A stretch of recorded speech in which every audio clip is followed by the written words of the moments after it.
Il se passe aujourd'hui une histoire entre l'entreprise Roxlore et des moutons qui pourrait bien changer nos vies. Alors écoutez et regardez. Vous connaissez la kératine.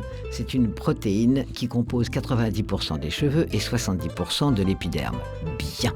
Elle peut être recréée en laboratoire grâce à de la laine animale. Pas mal. De nombreuses marques affirment l'utiliser, mais en réalité, elles n'en utilisent qu'un dérivé. Alors sur la Côte d'Azur, à La Ciotat, une entreprise, Roxlore, a décidé de faire mieux. Sous la houlette de sa fondatrice, Rosanna Valla, les moutons sont entrés en action. La kératine, c'est de la laine de mouton. Vous en trouvez dans le monde entier. Mais nous, notre laine que nous voulons, c'est une laine bien spécifique. Nos moutons donc, viennent du Massif central et sont élevés en plein air. Donc c'est des moutons heureux qui nous donnent une laine superbe et qui est tout à fait la laine que nous voulons. La meilleure laine donc, que nous avons trouvée, après donc, avoir fait donc, pas mal d'analyses de moutons dans le monde entier, et bien oui, on peut dire que la meilleure laine, elle est de France.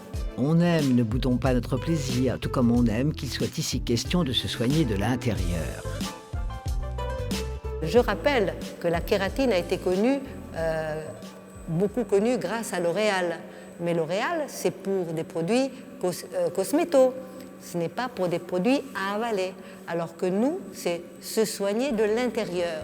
C'est que dans cette usine a été mis en place un procédé de fabrication unique. Extraire les peptides qui composent la protéine. Car les peptides sont si petits qu'ils peuvent aller dans le sang, même par voie orale, ce qui permet de cibler les besoins de la peau et des cheveux. Alléluia, le maître en la matière, c'est lui, Olivier Blancardi. Donc là, nous sommes dans la salle de broyage. Et donc, la laine blanche, elle arrive, elle est parfaitement nettoyée. Et là, en fait, étant donné que les fibres sont très longues, on va les broyer pour pouvoir ensuite les travailler dans les salles de production en cuve.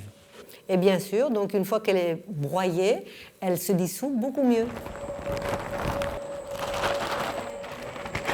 Alors dans cette étape-là, donc, on a mis la laine.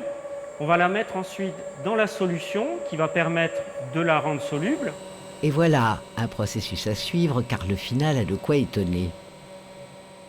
Donc on part d'une structure extrêmement cohésive, celle de la laine, qui est très résistante mécaniquement. Et au fur et à mesure que le temps passe, que la laine est dans la solution, eh bien, cette structure va devenir de plus en plus fragile.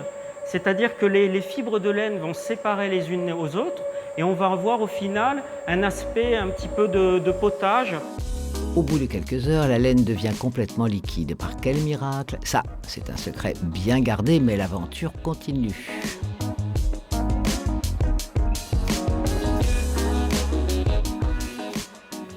Ce produit, pour diverses raisons, microbiologiques, stabilité, efficacité, stockage, va passer sous une forme de poudre.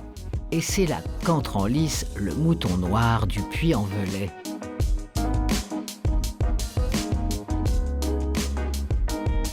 Nous avons réussi à trouver une laine qui est extrêmement noire, une laine rustique donc de France, qui nous permet d'isoler non seulement la partie peptidique, acides aminés, protéines contenues dans la laine, et la partie pigmentaire. Effectivement, nous sommes en bord de mer.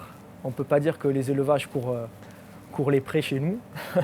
Donc nous avons dû rechercher la matière première au plus profond du cœur français dans le Puy-en-Velay. Dans la réussite du projet, il y a l'astuce, la volonté, mais aussi, pour Lorenzo Carlini, le fils de la fondatrice, l'origine France garantie.